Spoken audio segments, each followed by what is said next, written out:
आदमी कुर्बानी करता है, जानवर ज़िबा करता है, उसमें भी तकवा होना चाहिए। अल्लाह ने कहा अल्लाह के पास तुम्हारे कुर्बानियों के जानवर का गोश्त और खून नहीं पहुंचता। लन यनालल्लाह लुहूमुहा वला दिमाउहा, न गोश्त पहुंचता है न खून पहुंचता है अल्लाह के पास। वलाकिन यनालुहु तक़वा मिनकुम, बल्कि अल्लाह रब्बुल आलमीन तुम्हारे दिलों का तकवा देखता है। हम कुर्बानी का जानवर नहीं ला रहे हैं, पहले मेरा पड़ोसी लाएगा तब हम लाएंगे। पड़ोसी बेचारा 15,000 का बकरा ले आया, अब हम जा रहे हैं, मेरे पड़ोसी ने 15,000 का खरीदा, हम 20,000 का लेके आएंगे। ये तकवा नहीं है, ये दिखावा है।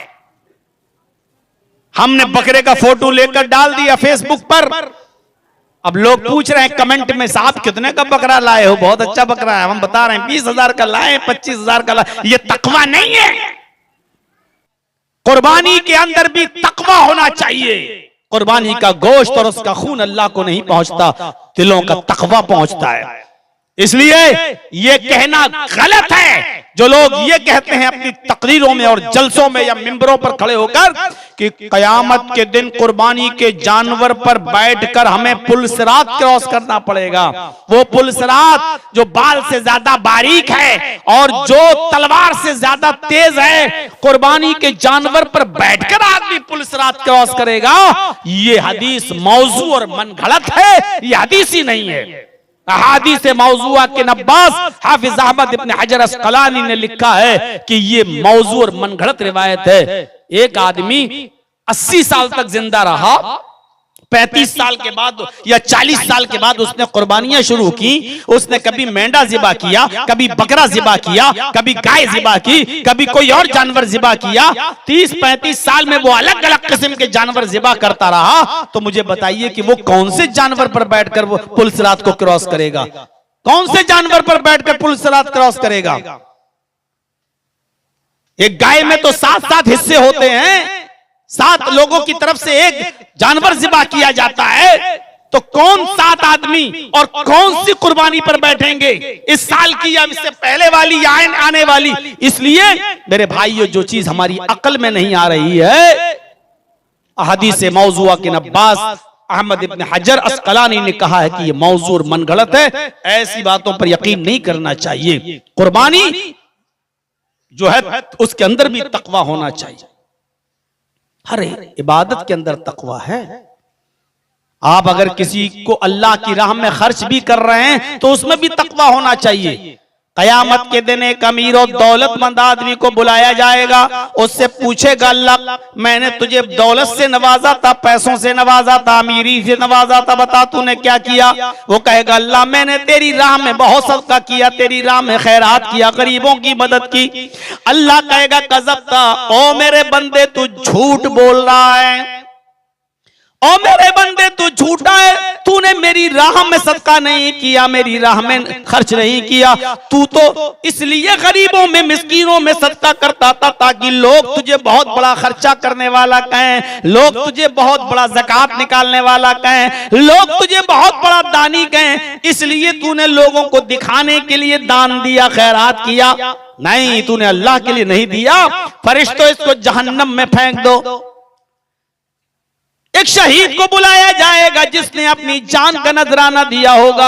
अल्लाह कहेगा मैंने तुझे सेहत दी थी, तंदुरुस्ती दी थी, बता तूने क्या किया? वो कहेगा अल्लाह जिहाद में मैं कूद गया और मैं तेरी राह में कत्ल कर दिया गया। अल्लाह कहेगा तू कत्ल तो किया गया लेकिन मेरी राह में नहीं, तू तो इसलिए जिहाद कर रहा था ताकि लोग तुझे बहुत बड़ा जिहादी कहें, बहुत बड़ा लड़ने वाला कहें, बहुत बड़ा लड़ाकू कहें। तू शोहरत चाहता था, नाम चाहता था, तुझे दुनिया में नाम मिल गया, शोहरत मिल गई। आए फरिश्तों जाओ इसको जहन्नम में फेंक दो। सिर्फ इतनी सी बात पर कि वो ये चाहता था कि मेरा नाम हो, जहन्नम में जाएगा। जान देने के बावजूद, शहीद होने के बावजूद एक अमीर जहन्नम में जाएगा, सदका करने के बावजूद। क्यों? क्योंकि वो ये चाहता था कि लोग उसे बहुत बड़ा दानी कहें। ऐसे ही एक नमाजी भी जहन्नम में जाएगा क्योंकि वो जुमे की नमाज इसलिए पढ़ा ताकि गांव वाले ये न कहें कि देखो वो जुमे तक की नमाज नहीं पढ़ता, ये आदमी भी जहन्नम में।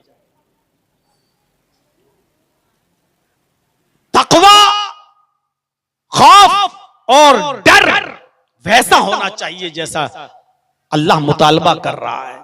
खाने पीने की चीजों में भी डर होना चाहिए, जो मिल जाए। कैसे कैसे भी सवाल आ रहे थे। अभी एक पर्चा में पढ़ रहा था, इसमें लिखा कि जिस जगह जहेज दिया जाए ऐसी जगह शादी में खाना खाना चाहिए कि नहीं खाना चाहिए। ऐसे ऐसे सवाल यहां पूछे गए हैं कि लड़की वाले से जहेज का मुतालबा करना है, जायज है कि ना जायज। और जिस पर रब्बानी साहब ने भी जवाब दिया कि 1 टका भी 1 रुपया भी नहीं मांगा जा सकता है, हराम है। तो उसमें यह भी एक सवाल होना चाहिए कि लड़की वाले के घर बाराती बनकर जाना चाहिए कि नहीं जाना चाहिए। ये तो बहुत आसान हो गया सवाल कि लड़की वाले से मांगना चाहिए कि नहीं मांगना चाहिए। क्या ये डिमांड नहीं है कि 100 आदमी आएंगे? क्या ये मुतालबा नहीं है कि 200 आदमी आएंगे? यानी आप उसको इन्फॉर्म कर रहे हैं 150 आदमी आएंगे, 200 आदमी आएंगे, तो इसका मतलब यह है कि 200 आदमियों का खाना तैयार रखो। और उसमें एक और तरीका, जहेज में कुछ कमी कर देना, लेकिन मेरे मेहमानों की खातिरदारी अच्छी होनी चाहिए। ये कहते हैं कि नहीं कहते हैं? हमारे मेहमान जो आएंगे उनकी खातिर मदारात तवाज़ो अच्छी होनी चाहिए। इसका मतलब क्या है? ये डिमांड नहीं है। इसका मतलब यह है कि बड़े का नहीं चलेगा, खस्सी चलेगा, या चिकन हो तो वो भी देसी चलेगा। यही तो कहने की स्टाइल है। आपने डायरेक्ट नहीं कहा कि चिकन खिलाइएगा, मटन खिलाइएगा, आपने कहा मेहमानदारी अच्छी होनी चाहिए। इसका मतलब यह है कि चापाकल का पानी नहीं चलेगा, बिस्लरी की बोतलें चलेंगी। यह भी एक डिमांड है। तो इस एतबार से अगर देखा जाए तो जहेज में अगर 1 रुपया मांगना भी हराम है तो फिर बारात भी ना जायज हुई। यह भी मुतालबा है, यह भी एक मांगने का ढंग है, यह भी भीख मांगने का एक स्टाइल है, यह भी एक तरीका है भीख मांगने। लेकिन होगा कुछ नहीं। पहली तकरीर 1999 में मैंने तीतवारी में की थी, पूरे बिहार में सबसे पहले। आज 2025 है। 26 साल के इस अरसे में एक भी शादी हमें ऐसी नहीं मिली जिसमें कोई ये कह सके कि मैंने बिना बारात के शादी की और बिना जहेज के शादी। मुतालबा नहीं किया, हो गए गैर मौजूदगी में किए होंगे। कोई फर्क, कोई चेंजिंग, कोई तब्दीली नहीं आई। जबकि निकाह जब पढ़ा जाता है तो लड़के के सामने कुरान की ये 3 आयतें पढ़ी जाती हैं और इन तीनों आयतों में तक़वे का जिक्र है। या अय्युहल्लज़ीना आमनुत्तक़ुल्लाहा हक़्क़ तुक़ातिह वला तमूतुन्ना इल्ला व अंतुम मुस्लिमून। या अय्युहन्नासु इत्तक़ू रब्बकुमुल्लज़ी ख़लक़कुम मिन नफ़्सिन वाहिदा व ख़लक़ मिन्हा ज़ौजहा व बस्स मिनहुमा रिजालन कसीरन व निसाअ वत्तक़ुल्लाहल्लज़ी तसाअलून बिही वल अर्हाम इन्नल्लाह काना अलैकुम रक़ीबा।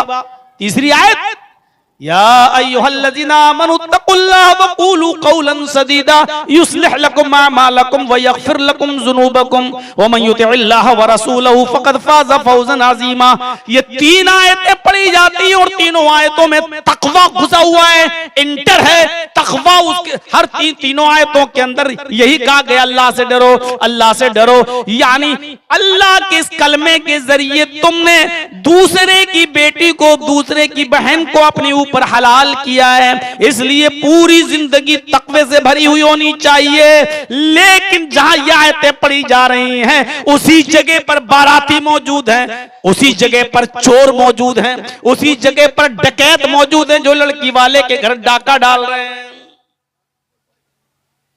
जहां तक़वे की आयतें पढ़ी जा रही हैं चोर वहीं मौजूद है। बुरा लग रहा होगा ना, चोर कह रहे हैं मौलाना। चोर तो छोटा जुमला है, डकैत कहना चाहिए। लड़की वाले के घर पहुंचकर कह रहे हैं अच्छा नहीं खिलाया तो जिंदगी भर तेरी लड़की परेशान रहेगी, ताने सहेगी, इनको तो डकैत कहना चाहिए, डकैत। मसले पूछे जाते हैं, लेकिन हर जलसों में ये मसले, और आज से नहीं, ये सारे मसले हमसे 10-12 साल पहले पूछ लिए गए हैं। सारे मसले हमसे 10-12 साल पहले हर जलसों में पर्चे आते थे, ये पूछे जा चुके हैं। लेकिन क्या फर्क पड़ा बताइए आप? जहेज की डिमांड कम हुई, बाराती घटे, लड़की वाले पर जुल्म बंद हुआ, मांगने में कमी आई। हम वही के वही हैं। बड़े बाप के बेटे हैं मौलाना साहब, तुमसे पहले तो 80-80 साल के बुजुर्ग उलमा चले गए, हमने उनकी नहीं मानी, तुम तो कल के लड़के हो, तुम्हारी क्या मानेंगे? तसव्वुर कीजिए मेरे भाइयों, कुरान की 3 आयतें पढ़ी जा रही हैं और वहीं पर सबसे ज्यादा बेखौफ हैं लोग अल्लाह से। अल्लाह के नबी ने अपने खुतबे हज्जतुल विदा के अंदर फरमाया था, फत्तकुल्लाह फिन्निसा, लोगों अल्लाह से डरना, औरतों के सिलसिले में, औरतों के सिलसिले में अल्लाह से डरना। फ़इन्नकुम अख़ज़्तुमूहुन्ना बिअमानिल्लाहि, तुमने उनको अल्लाह की अमान में लिया है। वस्तहलल्तुम फ़ुरूजहुन्ना बिकलिमतिल्लाह, तुमने उनकी शर्मगाहों को अपने ऊपर अल्लाह के कलमे के जरिए हलाल किया है। इसलिए औरतों के सिलसिले में अल्लाह से डरना। आखिरी खुतबे में भी अल्लाह के नबी यही कह रहे हैं, तुमने उनको अल्लाह की अमान में लिया है, उनको अल्लाह के कलमे के जरिए अपने ऊपर हलाल किया है, इसलिए पूरी जिंदगी तुम उनसे उनके सिलसिले में अल्लाह से डरते रहना। ये कहा है। तकवा हमारी जिंदगियों में कहां चला गया? शादी और ब्याह में भी तकवा होना चाहिए, खाने और पीने की चीजों में भी तकवा होना चाहिए। सिर्फ यही चीज हराम नहीं है कि हम कुत्ते का गोश्त न खाएं, सूअर का गोश्त न खाएं, गधे का गोश्त न खाएं, ये हराम है, ठीक है। ये तो अपने नफ्स के साथ ये जानवर हराम हैं, लेकिन कभी कभी हलाल चीजें भी हमारे लिए हराम हो जाती हैं अगर वो हराम तरीके से कमाई गई हैं। हजरत अबू बकर सिद्दीक का एक गुलाम था और गुलाम की मेहनत करके लाई हुई कीमत को मालिक खा सकता है। जैसे अरब के अंदर पहले गुलाम चलते थे, अब तो चलते नहीं हैं। जैसे मैंने किसी लड़के को खरीद लिया, वो मेरा गुलाम है, अब खरीद लिया, अब हम उससे मेहनत कराएंगे, वो मेहनत करके लाएगा तो उसकी कमाई खाना हमारे लिए जायज है। हजरत अबू बकर सिद्दीक का गुलाम मेहनत करता था, लाता था, अबू बकर उसकी कमाई में से खाते थे। एक दिन वो खजूर लेकर आया, अबू बकर समझे कि मेहनत करके लाया होगा और एक खजूर खा लिया। वो हंसने लगा, गुलाम कहने लगा, मेरे आका रोज पूछते थे क्या करके आए हो, जब मैं बताता था तब खाते थे, आज नहीं पूछा। कहा कि रोजाना तुम मेहनत करके लाते थे इसलिए मैं खा लेता था, आज भी मेहनत करके लाए होगे? कहने लगा आज ही मेहनत नहीं किया हूं। क्यों, क्या हुआ? कहा आज ही हराम का मिल गया। मैंने कुछ दिन पहले अपने दोस्त की बीवी का पेट देखकर कह दिया था भाभी को लड़का होगा। उसने कहा तुम्हें कैसे मालूम? मैंने कहा अरे मैं बहुत पहुंचा हुआ हूं, पेट देख के बता देता हूं लड़का है कि लड़की। आज मेरे दोस्त को लड़का ही हुआ है तो वो मुझे बहुत पहुंचा हुआ समझ रहा है। उसने खुशी में मुझे ये खजूर ला के दी और मैंने तो ऐसे ही झूठ मूठ कह दिया था, धूल में लाठी मारी थी, तीर निशाने पे लग गया, मुझे थोड़ी मालूम था कि लड़का है कि लड़की। मैंने तो ऐसे अंदाजे से कह दिया था और लड़का हो गया। अबू बकर सिद्दीक ने कहा 5 चीजों का इल्म अल्लाह के अलावा कोई नहीं जानता, उसमें एक चीज ये भी है कि मां के पेट में क्या है, लड़का है या लड़की, इसको कोई नहीं जानता। लिहाजा तूने उसको बताया और ये गलत भी बताया, अगरचे वो सही निकल गया, लेकिन तूने उसको जो बताया तुझे उसका इल्म ही नहीं था। इसका मतलब यह है कि तूने मुझे हराम खजूर खिला दिया। कहने लगा कि जी। कहा पानी लाओ। अबू बकर सिद्दीक ने पानी पिया, जबकि धोखे से खाया था और शरीयत में धोखा माफ है। अगर कोई भूल चूक से खा ले तो माफ है, रोजे की हालत में अगर भूल से खा ले तो माफ है।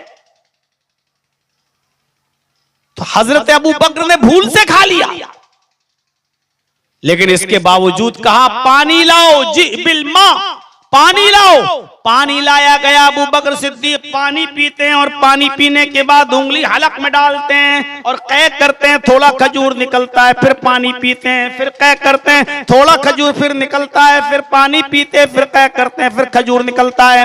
उस वक्त तक पानी पीते रहे और कै करते रहे, वॉमिटिंग करते रहे, उल्टी करते रहे, जब तक कि यकीन नहीं हो गया कि पूरा का पूरा सारा खजूर निकल गया होगा मेरे पेट से।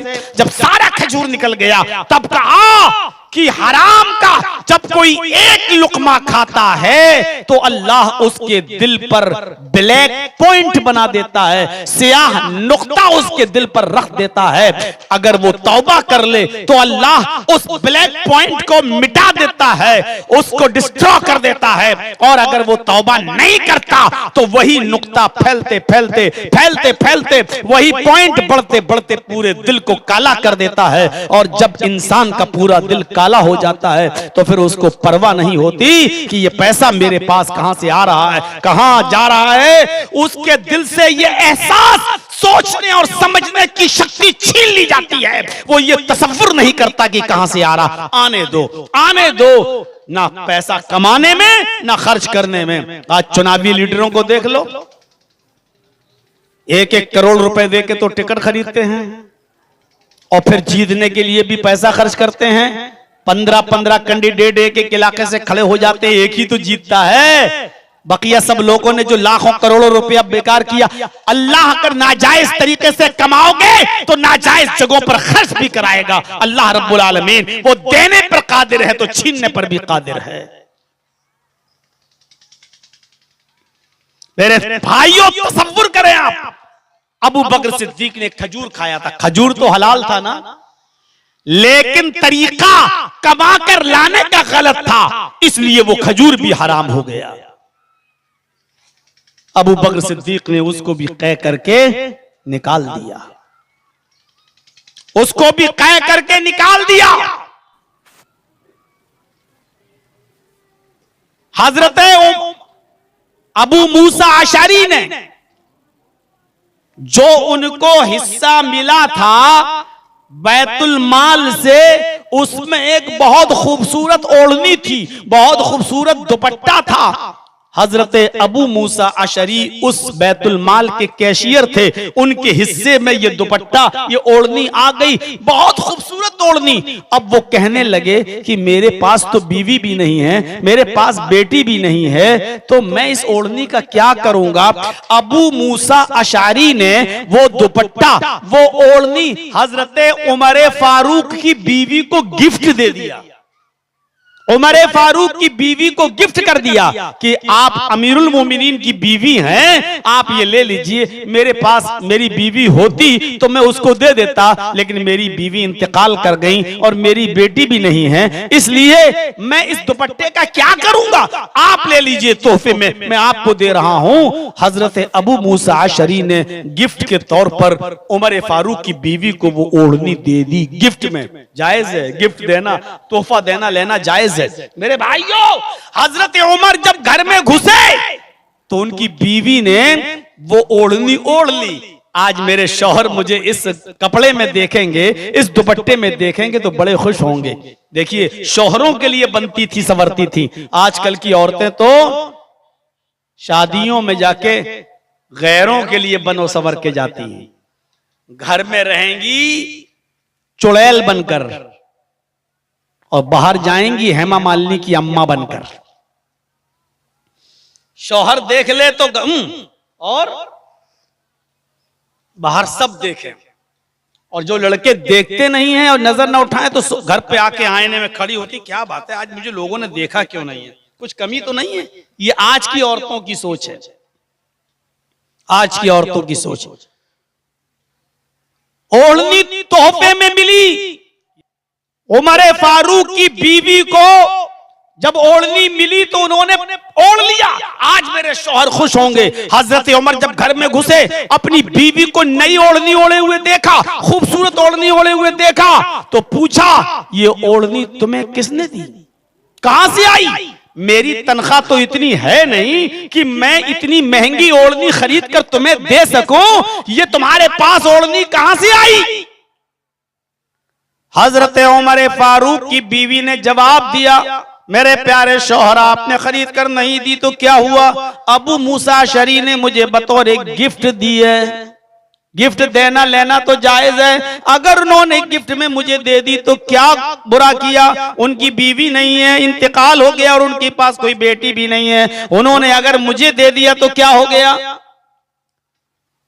हजरत उमर फारूक ने अपनी बीवी के सर से वो ओढ़नी उतारी और उसको लपेट दिया, बिल्कुल गोल कर दिया, ऐसे लिया, लपेटा और लेकर दौड़े और सीधे बैतुल माल में गए। बैतुल माल के खजानची से, ट्रेजरी से अबू मूसा अशरी से कहा, क्या तुमने ये ओढ़नी मेरी बीवी को तोहफे में दी है? कहा जी। उठाया उस ओढ़नी को और उन्हीं के सर पे दे मारा। आए अबू मूसा, जहन्नम में भेजने के लिए तुझे मेरा ही घर मिला था, जहन्नम में दाखिल करने के लिए तेरी नजर मेरी फैमिली पर ही पड़ी थी, मेरे घर पर ही पड़ी थी, तुझे कोई और नहीं मिला। तुम बैतुल माल के कैशियर हो, जिम्मेदार हो, ये ओढ़नी तुम मेरी बीवी को देते हो, इससे तुम मेरे दिल में जगह बनाना चाह रहे हो, मेरे दिल में मकाम बनाना चाह रहे हो, ताकि कल तुमसे कोई गलती हो तो तुम्हारे एहसान तले में दबा हुआ हूं और तुम्हें कोई सजा न दे सकूं, तुम्हें बरतरफ न कर सकूं। देख रहे हैं आप ईमानदारी, इसको कहते हैं तकवा। जैसे आजकल कुछ लोग दावत दे देते हैं, मौलाना साहब खस्सी खिला दिया, मुर्गा खिला दिया, 5 दिन के बाद फोन आ रहा है कि मेरा एक दोस्त है मौलाना साहब, आप उसको प्रोग्राम दे दीजिए। अब जर्जी साहब उस खस्सी और उस चिकन के एहसान के नीचे दबे हैं। अब अगर मना कर दिया तो कहेंगे देखो यही ताल्लुकात हैं, मेरी बात नहीं मानी है। एहसान तले जब आदमी दब जाता है तो मजबूर हो जाता है। हजरत उमर ने यही कहा, तुमने मेरी बीवी को ये ओढ़नी इसलिए दी ताकि मैं तुम्हारे एहसान तले दब जाऊं और कल तुमसे कोई गलती हो तो मैं तुम्हें कोई सजा ना दे सकूं।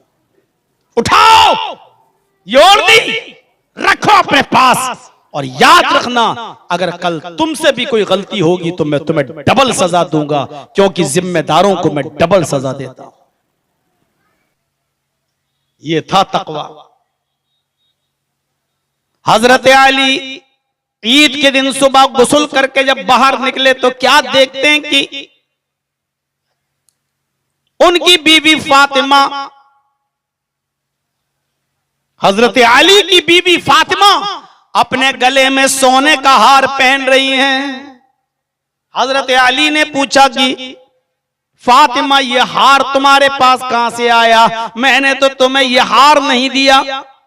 कहने लगी ये हार मेरा नहीं है, मैंने बैतुल माल के कैशियर से आज के लिए आरियतन लिया है, उधार लिया है, आरियतन उधार लिया है। ईद के दिन है आज ना, मैं पहन लूंगी, बस नमाज पढ़ने जा रही हूं और नमाज पढ़ के वापस आऊंगी, शाम को ये हार फिर बैतुल माल पहुंचा दूंगी। मैंने इसलिए लिया है कि मेरी सहेलियां आज नए कपड़े पहन कर आएंगी, हार वगैरह पहन कर आएंगी, मेरे पास कुछ नहीं है, इसलिए मैंने बैतुल माल से ये आरियतन उधार ले लिया है, सिर्फ आज भर के लिए।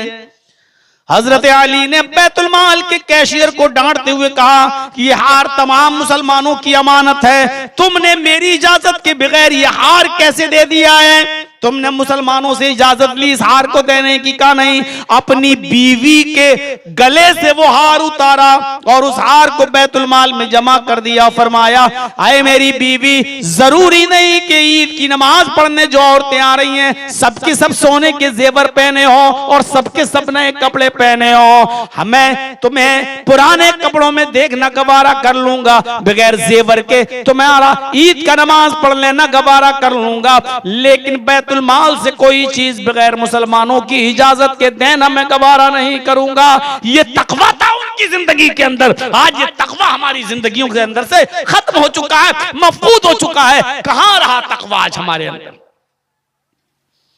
खाने में भी तकवा होना चाहिए और कमाने में भी तकवा होना चाहिए। हम जो चीज कमा रहे हैं वो जायज है कि ना जायज, वो हलाल है या हराम? मसलन हमारी ये दुकान है चाय की और ये हमारे पड़ोसी की है दुकान चाय की। एक आदमी वहां से चाय पीने आ रहा है, अब कंपटीशन का दौर है। ए इधर आओ, इधर आओ, आओ भाई, आओ आओ आओ आओ आओ आओ, 10 रुपए 10 रुपए, आओ 10 रुपए। और वो आपकी आवाज पर चला गया और दूसरा बेचारा खामोश बैठा रहा। आप क्या समझते हो कि आपने ये 10 रुपए की चाय उसको दी तो क्या आपके लिए जायज हो गई? जब दो आदमियों की दुकानें पास पास में मौजूद हैं तो आप पुकार क्यों रहे हो? उसकी मर्जी, वो जिस दुकान पे जाना चाहे। बहुत बारीकियां हैं, बहुत बारीकियां। लेकिन आज कंपटीशन का दौर। दो सहाबियों की कपड़े की दुकान मौजूद थी, दो सहाबियों की कपड़े की दुकान। एक कस्टमर आया एक सहाबी की दुकान पर, आवाज नहीं दी उन्होंने, आया और एक कपड़ा खरीद कर चला गया। थोड़ी देर के बाद दूसरा कस्टमर आया, फिर उसी दुकान पर आया, दूसरा कपड़ा भी ले गया। तीसरा एक और आया, उसी दुकान पर आया। दुकान के मालिक ने उस आदमी को भी एक कपड़ा बेच दिया। थोड़ी देर के बाद चौथा कस्टमर आया। अब ये दुकानदार सोच रहा है, या अल्लाह, मैंने तो 3 कपड़े बेच दिए हैं और मेरा पड़ोसी भी मेरा भाई है, बेचारा मुसलमान है, उसकी दुकान पर अभी तक कोई कस्टमर नहीं आया। मेरे भी 4-5 बच्चे हैं, इसके भी 4-5 बच्चे हैं, मेरी भी बीवी है, इसकी भी बीवी है। मैंने तो इतना कमा लिया है कि आज मेरे घर में चूल्हा जल जाएगा। इसको भी तो अपने बच्चों का पेट पालना है, इसको भी तो अपनी बीवी और बच्चों को खिलाना और पिलाना है। इसका एक भी कपड़ा नहीं बिका बेचारे का, इसके घर में चूल्हा कैसे जलेगा? अब इस दुकानदार ने चौथे कस्टमर से कहा कि वो कपड़ा जो तुम मेरे पास लेने आए हो वो कपड़ा खत्म हो चुका है। हाँ, उससे भी अच्छा कपड़ा मेरे पड़ोसी की दुकान पर मौजूद है, जाओ इंशाअल्लाह तुम्हें वहां मिल जाएगा, तुम वहां से कपड़ा खरीद लो। और उसने उस आने वाले कस्टमर को उस दुकान पर भेज दिया और उस दुकानदार ने भी उस आदमी को कपड़ा बेच दिया। ये उस जमाने में था, एक दूसरे की हमदर्दी थी, एक दूसरे की गमख्वारी थी। वो ये चाहते थे कि मेरे घर के चूल्हे के साथ साथ मेरे पड़ोसी का चूल्हा भी जले, मेरे भाई का चूल्हा भी जले। लेकिन आज के इस दौर में हम 1000 कमा चुके, फिर भी कोई कस्टमर आता है तो 10 कदम उतर कर उसको दूर से पकड़कर फिर अपनी दुकान पे ला रहे हैं और इस कमाई को हम हलाल समझ रहे हैं। मेरे भाइयों, ये डकैती है, दूसरे का पेट मारना है, उसके पेट पर कब्जा करना है, उसका हक छीनना है, और ये भी बेईमानी और जुल्म की एक शक्ल है जो किसी भी कीमत पर जायज नहीं है। सोचने की बात है, सोचिए मेरे भाइयों, गौर करने की जरूरत है ये। इसलिए जो कमा रहे हो उसमें भी रिस्क हलाल होना चाहिए। हजरत उमर फारूक ने ऐलान, रात में गश्त कर रहे हैं, गश्त, और एक औरत अपनी बच्ची से कह रही है, बुढ़िया बेटी उठो, दूध में पानी मिला दो। और बेटी कह रही है नहीं, उमर का ऐलान निकला है कि दूध में पानी मिलाता हुआ कोई पकड़ा गया तो सख्त सजा दूंगा। मां ने कहा, बेटी उमर थोड़ी देख रहा है। बेटी ने कहा, क्या हुआ, उमर नहीं देख रहा है मां, उमर का रब तो देख रहा है। मां ने कहा, बेटी अगर यही करेगी तो तेरी शादी कैसे होगी, तेरे हाथ कैसे पीले होंगे, मुझे तेरी शादी भी तो कराना है। उठ पानी मिला। कहती नहीं, मैं पानी नहीं मिला सकती दूध में। अगर उमर नहीं देख रहा तो क्या हुआ, उमर का रब तो देख रहा है। जैसे ही ये जुमले हजरत उमर फारूक ने सुने, उनके आंखों में आंसू आ गए, मकान नंबर नोट किया और आगे बढ़ गए। सुबह होकर माँ बेटी दोनों को अपने घर में बुलाया और कहा, माँ तुम्हारी बेटी ने कल दूध में पानी मिलाया था, बुढ़िया कहती नहीं, मिलाने के लिए मैंने कहा था लेकिन मिलाया नहीं था। हजरत उमर कहते मैं जानता हूं कि तेरी बेटी ने दूध में पानी नहीं मिलाया। जी, कहा कि तेरी बेटी का कहीं रिश्ता हो गया, जवाब दिया नहीं। कहा कि हजरत उमर अपने बेटे के लिए तेरी बेटी का हाथ मांग रहा है, क्या तू अपनी बेटी का हाथ मेरे बेटे को देगी? कहने लगी अमीरुल मोमिनीन मजाक मत कीजिए, मुझ गरीब औरत के यहाँ कौन अपने शहजादे की शादी करेगा? हजरत उमर ने कहा कि उमर अपने बेटे की शादी तेरी बेटी से करने को तैयार है, इसलिए तेरी बेटी खूबसूरत है इसलिए नहीं, तेरी बेटी बहुत ज्यादा हसीन और जमील है इसलिए नहीं, बल्कि इसलिए कि तेरी बेटी बहुत ज्यादा दीनदार है। वो उमर से नहीं डरती, उमर के रब से डरती है। और जो लड़की उमर के रब से डरती होगी उसके घर में जो बच्चे पैदा होंगे वो सब अल्लाह से डरने वाले बच्चे होंगे। इसलिए उमर तेरी बेटी को अपने घर की बहू बनाने के लिए तैयार है। और फिर 2-3 दिन के अंदर अंदर उस उमर फारूक के लड़के की शादी उस लड़की से हो जाती है। हजरत उमर ने न बिरादरी देखी, न जात देखी, न स्टेटस देखा, ना हस्बो नसब देखा, ना बारात ले गए, ना मेहंदी लगाई, ना उबटना मला, सिर्फ दीनदारी देखी उस लड़की के अंदर और शादी करके ले आए और अपने घर की बहू बना लिया। मेरे भाइयों, वो लड़की इतने गरीब घर की थी कि माँ कहती है कि बेटी उठो और दूध में पानी मिलाओ, अगर दूध में पानी मिलाकर हमने नहीं बेचा तो तेरी शादी भी हम नहीं कर सकते हैं। इतने गरीब घर की लड़की को हजरत उमर अपने घर की बहू बना रहे हैं। और उस लड़की का तकवा देखो, इतना गरीब होने के बावजूद भी वो दूध में पानी मिलाने के लिए तैयार नहीं है। ये है तकवा, ये है हलाल कमाई का में तकवा। इसलिए तकवा नमाज में, तकवा रोजे में, तकवा हज में, तकवा ज़कात में, तकवा कुर्बानी में, तकवा रोजा इफ्तारी में, तकवा हलाल रिज़्क खाने में, तकवा मेरे भाइयों हलाल कमाने में, तकवा निकाह में, तकवा हमारी पूरी जिंदगी के अंदर होना चाहिए। अल्लाह से दुआ है कि बारे अल्लाह तकवा हमारे दिलों में कूट कूट के भर दे। हम जमीअ मुसलमानों पर रहम फरमा। बारे अल्लाह जब तक तू हमें जिंदा रख, इस्लाम पे जिंदा रखना, और जब खात्मा हो तो ईमान पर हमारा खात्मा फरमाना। वमा अलैना इल्लल बलागुल मुबीन व आखिरु दअवाना अनिल हम्दुलिल्लाहि रब्बिल आलमीन। अस्सलामु अलैकुम व रहमतुल्लाहि व बरकातुहू।